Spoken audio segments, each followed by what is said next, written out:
네, 안녕하세요. 2021년 8월 11일 리포트 요약 시작하도록 하겠습니다. 오늘은 6가지 리포트를 준비했고요. 첫 번째로는 테이프 관련 업체라고 할 수 있는 테이펙스에 대한 리포트입니다. 대신증권의 한경래 이세롬님의 자료를 참고했습니다. 먼저 제목을 업황, 실적, 밸류에이션 모두 좋다라고 써주셨고요. 2분기 매출액 같은 경우에는 363억 원, 영업이익은 52억 원으로 분기별 성장세가 지속되고 있다고 합니다. 부분별로 살펴보면 이 2차 전지에 들어가는 테이프를 생산하는 전자재료 부분이 193억 원으로 YY 플러스 44%를 시현했습니다. 그리고 자체 브랜드인 유니랩이 85억 원, 그리고 소비재 부분이 81억 원을 기록을 했네요. 2차 전지 매출액이 YY 플러스 89% 증가하면서 전자재료 사업부 성장을 견인했다고 합니다. 또 수익성이 높은 전자재료 매출 비중이 확대가 됐는데요. 이로 인해서 영업이익률이 14.4%가 기록이 됐습니다. 네, 하반기에도 모멘텀이 여러 가지 있습니다. 하반기 테슬라 생산이 확대되고 추가 배터리 고객 사양, 양산 소재 공급 지속 등으로 전기차용 특수 테이프 매출이 확대된다고 합니다. 연초 2차 전지 매출액 사업 계획이 450억 원 수준이었지만 전기차 업황 호조에 따라서 580억 원을 상회할 것으로 추정을 하고 있습니다. 소비재 사업 부분은 종이 빨대를 비롯한 친환경 소재 신제품이 출시가 되었고요. 2022년 6월부터 일회용 컵 보증금제가 시행이 되면서 이에 따라 프랜차이즈 등에서도 친환경 소재 사용이 확대될 전망이라고 합니다. 전자재료의 고성장으로 인해서 높은 영업 레버러지 효과가 가능하다고 하고요. 2021년은 영업이익률 15.1%, 전년 동기 대비 3.4% 증가한 수치를 기록할 것으로 예상을 하고 있습니다. 네, 전기차용 특수 테이프 소재 고객사 확대, 그리고 양산 본격화, 또 전방 산업의 성장성 등을 고려했을 때 중장기 고성장 사업임에도 12개월 포워드 PER이 11.7배 수준이라고 합니다. 저평가돼 있다고 보고 있고요.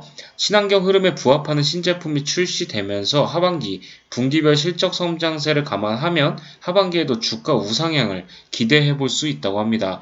참고로 오늘 10%가 넘는 상승을 보였고요. 종가는 68,500원으로 마감이 되었습니다. 네, 다음은 매각 이슈가 계속해서 있는 한온 시스템에 대한 리포트입니다. SK증권의 권순우님의 자료를 참고했고요. 실적부터 살펴보겠습니다. 2분기 실적은 매출액 1.85조 원, 영업이익은 1,004억 원으로 YY 흑자 전환했습니다. 매출액은 생산 차질 여파로 포드 중심으로 주요 고객향 납품이 감소했지만 현대차 그룹과 포스바겐의 고급 차종 그리고 전동차 차량 확대로 만회하는 데 성공을 했다고 합니다. 영업이익 같은 경우에는 중국의 수익성 개선에도 불구하고 1분기에 이어 2분기에도 지속된 생산 차질에 의한 고정비 부담 그리고 운송비 상승 등으로 인한 부정적 요인으로 인해서 컨센서스를 소폭 하회하는 실적을 보였습니다. 2분기에도 폭스바겐, GM, 현대차그룹 등 수주를 이어가면서 이 중 96%는 친환경 관련 부품이 차지했다고 합니다. 또한 친환경 관련 부품에서 91%가 기존 주요 고객인 현대차와 포드를 제외한 업체로 구성이 되면서 수주에서의 고객 다변화를 성공했다고 하네요. 현재 21% 수준인 EV 매출 비중은 점차 증가할 것으로 전망을 하고 있습니다. 상반기에 이어서 하반기에 전동화 차량 판매 확대가 이루어지면서 외형 그리고 수익성 개선이 기대가 되고 있지만 현재 높은 밸류에이션과 증가한 순부채 등은 주가의 부담 요인이라고 합니다. 매각 주관사 선정 이후 9월 예정된 본입찰 그리고 연내로 예상되는 우선 협상 대상자 선정 일정을 고려했을 때 주가는 본업보다는 지분 매각이라는 이벤트에 연동될 가능성이 높다는 판단이라고 하네요. 목표 주가는 18,000원을 유지했고요. 현재 종가는 16,400원입니다. 네, 다음은 카메라 모듈을 생산하고 있는 업체죠. MC넥스에 대한 자료이고요. 대신증권의 박강호님의 자료를 참고했습니다. 먼저 3분기 실적은 2분기 대비 회복될 전망이라고 합니다. 2분기에 삼성전자의 스마트폰 판매량 감소, 그리고 일부 반도체 공급 지연 등 생산 차질로 매출이 1분기 대비 26% 감소했고요. 고정비 부담으로 인해서 영업손실 마이너스 7억 원을 기록했습니다. 3분기는 영업이익 57억 원으로 전분기 대비 흑자 전환을 추정하고 있고요. 삼성전자 스마트폰은 19.6% 분기 대비 증가, 그리고 글로벌 점유율 확대로 갤럭시 A 시리즈 판매 증가가 MC넥스 매출 증가로 연결될 것으로 보고 있습니다. 목표 주가는 6만원으로 소폭 하향 조정했지만 투자 의견은 매수를 유지했고 중장기적 관점에서 비중 확대는 유효하다고 합니다. 투자 포인트로 몇 가지 살펴보겠습니다. 첫 번째로는 영업이익의 저점은 2분기로 판단된다는 점입니다. 3분기에 개선된다는 것이 투자 포인트로 볼 수 있겠고요. 글로벌적 반도체 공급 차질 이슈는 점차 해소 과정으로 추정이 되고 있다고 합니다. 2022년 스마트폰의 하드웨어 차별화 요인은 카메라 모듈이고 평균 공급 단가 상승 그리고 삼성전자 내 점유율 증가를 전망한다고 하네요. 또 두 번째로는 카메라 모듈은 듀얼, 트리플을 채택한 이후에 성장 둔화로 인해 전환이 되었지만 2022년 고배율 줌 기능 강화 그리고 전장 분야로 매출 다각화가 가시화되면서 MC넥스는 성장세를 유지한 것으로 그렇게 보고 있습니다. 이 동사 같은 경우에는 국내 카메라 모듈 업체 대비해서 전장 분야에 적극적으로 진출을 했고 국내 자동차 부품 회사에 공급을 하고 있다고 합니다. 전장용 카메라 매출은 2022년 1864억 원으로 2020년 1534억 원 대비 21.5% 증가를 추정하고 있습니다. 또 고화소 자율주행 ADAS 첨단 운전자 보조 시스템이죠. 이 카메라 중심으로 매출이 증가할 것으로 예상을 하고 있습니다. 네, 다음은 최근에 정말 드라마틱한 주가 상승을 이뤄냈던 SK바이오사이언스에 대한 리포트고요. 한양증권의 오병용님의 자료를 참고했습니다. 제목은 이게 끝인 것 같니? 라고 다소 재밌게 적어주셨는데요. 먼저 주가 같은 경우에는 7월 30일 실적 발표 이후에 무려 44.9% 급등했습니다. 2분기 매출액은 1,446억 원, 영업이익은 661억 원을 시현했고요. 상반기까지 1,199억 원의 영업이익을 냈고 올해 당사 영업이익 추정치인 3,475억 원은 무난히 달성할 것으로 보인다고 합니다. 실적은 양호했지만 이번 주가 상승은 실적보다는 코로나 백신에 대한 모멘텀에서 기인했다고 하는데요.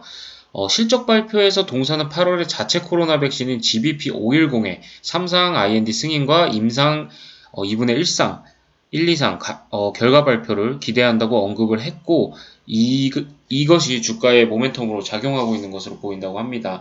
이 코로나 백신의 3상 진입을 앞두고 드디어 신약 가치가 주가에 반영되는 모습이라고 하네요.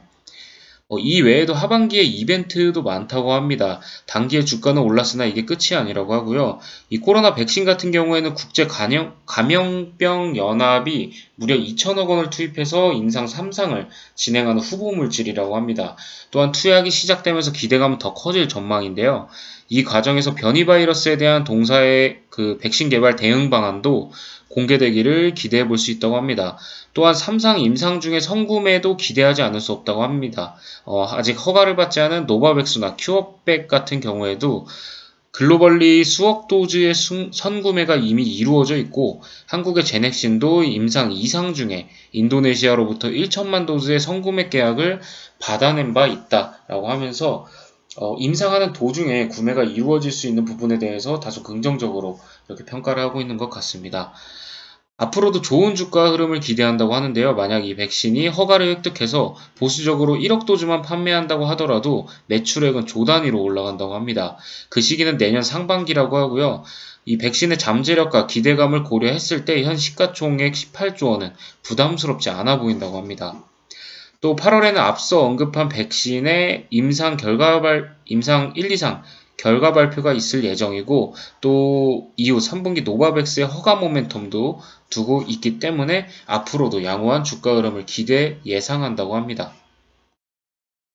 네, 다음은 스마트폰용 필름을 제조하고 있는 세경하이테크에 대한 리포트입니다. 키움증권의 오현진님의 자료입니다. 먼저 동사의 주요 제품은 데코필름과 강학필름이 있다고 합니다. 데코필름 같은 경우에는 다들 아시는 것처럼 모바일 기기 전면과 후면에 이 색상과 디자인을 구현할 수 있는 그런 필름이라고 보시면 되겠고요. 광학필름 같은 경우에는 이 각종 디스플레이 장치에 적용되는 접착 필름이라고 보시면 됩니다. 폴더블 폰에 적용되는 폴딩용 필름이 대표적인 이 광학필름이라고 보시면 이해가 편하실 것 같습니다. 또 모멘텀으로는요, 신규 아이템 글라스틱이라는 제품이 스마트폰 후면 고가 글라스를 대체하는 제품으로 글라스 대비 30-40% 저렴한 단가 경쟁력을 가지고 있다고 합니다. 이 글라스틱 같은 경우에는 제가 개인적으로 찾아봤는데 글라스가 아닌 플라스틱 제품으로 조금 단가를 내려서 경쟁력 있는 이런 신규 제품을 만든 것 같습니다. 기존 플라스틱 대비 경도 등에서는 장점을 가지고 있다고 하고요. 삼성전자의 중저가 제품에 적용이 되고 중하권 업체향 매출 상승도 기대된다고 합니다. 제가 아는 바로는 이 오포, 중국의 대표적인 스마트 기업인 오포에 납품을 하고 있는 그런 기업이라고 알고 있고요. 또한 폴더블 폰에 적용되는 동사 강악 필름은 늘어나는 폴더블 폰 출하량과 함께 빠르게 성장할 전망이라고 하네요. 올해 상반기 신규 폴더블폰 출시가 없었고 주력 제품인 데코필름의 매출의 회복이 예상보다 늦어지면서 1분기 부진한 실적을 기록했습니다. 2분기부터는 폴더블폰을 위한 필름 생산이 일부 시작된 것에 이어서 비수기를 지나는 하반기부터 본격적인 실적 반등을 예상한다고 하네요. 네, 다음은 OLED 관련 업체죠. 덕산 네오룩스에 대한 리포트입니다. 키움증권의 김소원님의 자료를 참고했습니다. 제목은 알고 보면 더 좋았다 라고 적어주셨고요. 먼저 실적을 살펴보면 매출액은 2분기 433억 원, 영업이익은 102억 원으로 매출액은 예상치를 상회했지만 영업이익은 예상치를 소폭 하회했습니다. 매출액은 지난 4분기에 이어서 역대 두 번째 최대치를 기록을 했고요. 2분기 OLED 스마트폰 침투율이 42%까지 확대가 되면서 중저가 모델로도 OLED 패널 채택이 확대되고 있고 OLED 노트북 패널 출하 확대 영향 또한 반영되었다고 합니다. 더불어 차세대 아이폰 및 폴더블 스마트폰용 소재 공급이 시작된 점도 매출 호조에 기여했다고 하네요. 한편 영업이익은 예상치를 하회했습니다. 이는 약 5억 원의 재고자산 평가 손실이 있었고 또 7억 원의 주식 보상 비용이 반영됐다는 점에서 이유를 들 수 있겠고요. 또 수익성이 높은 중국향 매출액이 전분기 대비 약 40% 이상 감소했기 때문이라고 하네요. 아까 말씀드린 재고자산 평가 손실과 주식 보상 비용을 제외했을 때 영업이익은 예상치를 상회한 수준이었다고 하네요. 네, 3분기 실적을 전망했을 때 영업이익은 153억 원으로 사상 최대 실적을 기록할 전망이라고 합니다.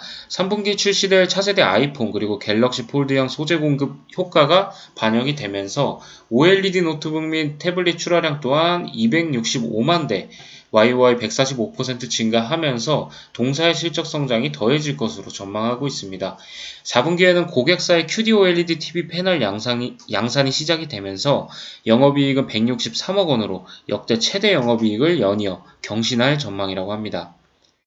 네, 동사 같은 경우에는 향후에도 해외 업체가 독과점 중인 소재들을 국산화하는 방법을 통해서 안정적인 실적 성장을 이어나갈 것으로 전망을 하고 있고요.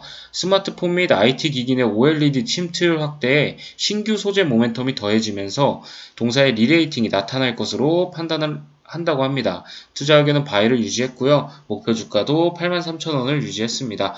참고로 금일은 4.78%가 주가가 올랐고요. 종가는 72,200원으로 마감이 되었습니다. 네, 오늘 준비한 리포트도 여기까지고요. 내일도 좋은 리포트로 인사드릴 수 있도록 하겠습니다. 감사합니다.